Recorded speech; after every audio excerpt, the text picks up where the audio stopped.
Hola, hoy vamos a explorar a fondo un sistema jurídico fascinante y milenario, el derecho judío.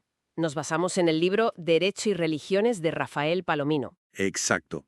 Vamos a intentar desentrañar un poco las claves de un derecho que es, bueno, muy particular. No es el derecho de un Estado moderno, sino el de un pueblo, Israel, con una historia larguísima, más de 3000 años. Sí, y lo que llama la atención es cómo ha sobrevivido, ¿no? Incluso sin un territorio propio durante siglos y bajo dominio extranjero a menudo. Totalmente. Y gran parte de esa resiliencia, según Palomino y la propia tradición, viene de considerar este derecho como algo sagrado, como parte de la alianza con Dios. No son, digamos, solo normas humanas. Claro, eso le da una fuerza identitaria enorme.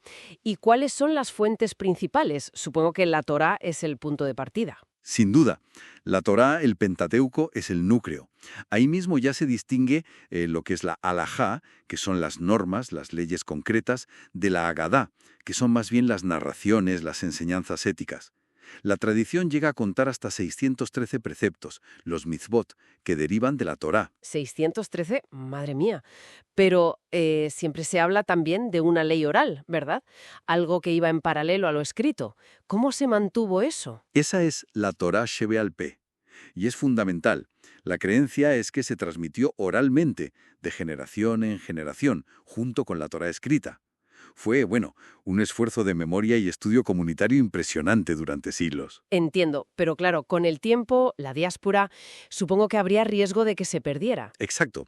Ante ese riesgo surgió la necesidad de ponerla por escrito. Y ahí es donde entran en juego textos clave. La Misná, el Talmud, esos nombres suenan. Eso es, la Misná, que se compila más o menos hacia el año 200 después de Cristo, es como la primera gran recopilación estructurada de esa ley oral. Se organiza por temas, ¿eh? Tiene 6 órdenes o secciones principales: semillas, festividades, mujeres, daños, cosas sagradas y pureza ritual. Vale, la Misná como base escrita de la ley oral. ¿Y el Talmud? Siempre se oye hablar de él como algo enorme y complejo. Lo es. El Talmud es, digamos, la siguiente capa. Es una discusión y comentario amplísimo sobre la Misná. Hay dos versiones, la de Jerusalén y la de Babilonia, pero la babilónica es la que acabó teniendo, bueno, más peso e influencia. Ajá. Pero ojo, no hay que imaginar el Talmud como un código de leyes moderno, ¿eh? Es más bien un mar de debates, de lógica legal, de casos prácticos, de historias. Es muy casuístico. Refleja el proceso de interpretación rabínica. Entiendo, o sea, no es tanto la ley es X, sino Rabia dijo esto, Rabí B argumentó lo otro sobre este caso basado en la Misna. Exactamente. Es un registro vivo de la deliberación. Y ese proceso, claro, no se detuvo con el Talmud. Supongo que siguieron surgiendo dudas, nuevas situaciones. Claro, más adelante hubo figuras importantísimas que intentaron ordenar todo ese material.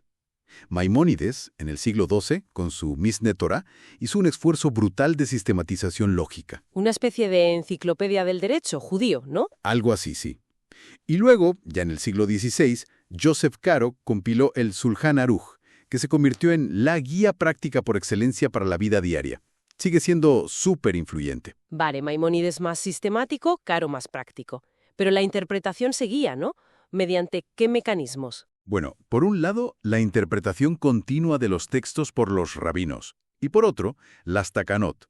Eran como ordenanzas o decretos rabínicos que podían adaptar leyes existentes o incluso crear nuevas normas para responder a necesidades concretas de la comunidad. Interesante esa flexibilidad. Y hablando de adaptación y cambio, ¿cómo afectó la Ilustración, la Haskalah, a este mundo? Pues generó bastante debate interno, la verdad.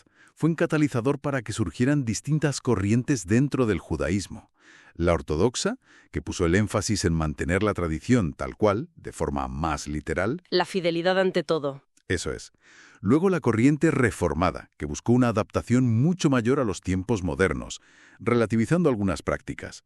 Y la conservadora, que intentó encontrar un camino intermedio entre las dos. ¿Y en medio de estas corrientes, quién tiene la última palabra? ¿Hay una autoridad central? Pues no desde la desaparición del antiguo Sanedrín hace siglos. No hay una figura tipo papa.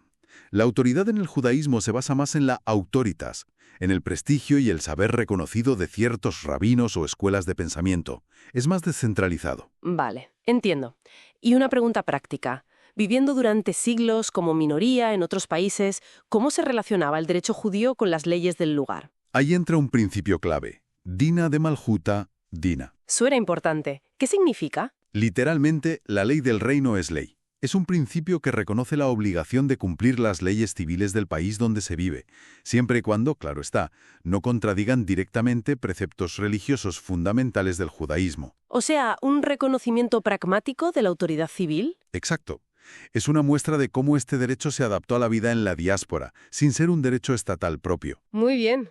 Pues si te parece, pasamos a ver algunas instituciones o prácticas concretas donde se ve este derecho en acción. El sábado, por ejemplo, es universalmente conocido. Sí, el sábado es absolutamente central. Es el día de descanso semanal, un día sagrado. Va del atardecer del viernes al atardecer del sábado. Y no es solo no ir a trabajar, ¿eh? No, claro, hay toda una serie de actividades prohibidas. Exacto. La tradición define 39 categorías de trabajos creativos que se deben evitar.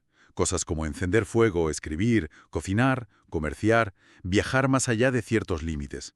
Aunque existen figuras como el eruv que permiten flexibilizar algunas de estas normas dentro de un área definida. Entiendo. ¿Y la kashrut, las leyes alimentarias, qué propósito tienen? Bueno, la kashrut es otro pilar. Busca santificar el acto cotidiano de comer, hacerlo con conciencia. Establece qué animales son puros y se pueden comer. Rumiantes con pezuña hendida, peces con aletas y escamas. Prohíbe consumir sangre. Y la famosa separación de carne y lácteos. Eso es. No se pueden mezclar ni consumir juntos. Y también exige un método de sacrificio específico, la sejitá, que busca ser lo más rápido e indoloro posible, y asegurar el correcto desangrado del animal. Vale.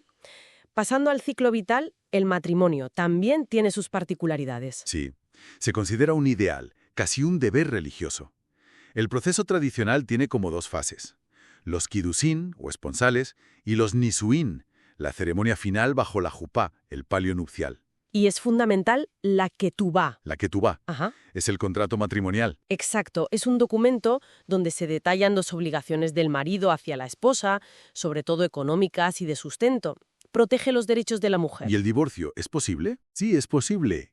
Se formaliza mediante un documento llamado get, que tradicionalmente entrega al marido a la mujer ante un tribunal rabínico. Tradicionalmente lo entrega el marido. ¿Y si él no quiere? Históricamente era una prerrogativa masculina, sí, pero hace ya 1000 años, Rabenu Gerson prohibió el divorcio forzoso contra la voluntad de la mujer. Hoy en día, generalmente, se requiere el consentimiento de ambos y la intervención del Bet Din, el tribunal rabínico. Aún así, he oído hablar del problema de las agunot. Sí, es un problema doloroso y complejo. Son las mujeres encadenadas, aquellas cuyo marido desaparece sin dejar rastro o, peor aún, se niega a conceder el get. Sin él, según la ley judía tradicional, no pueden volver a casarse. Es un desafío para el que se buscan soluciones constantemente. Comprendo. Y para terminar con los ritos, dos muy conocidos, la circuncisión y el bar mitzvah. La Brit Milá, la circuncisión, se realiza a los 8 días del nacimiento de un niño varón.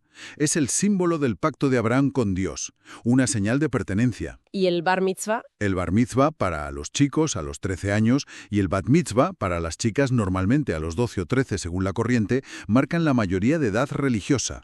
A partir de ese momento, se considera que son responsables de cumplir los preceptos. Perfecto. Pues creo que hemos tocado los puntos clave. Sí.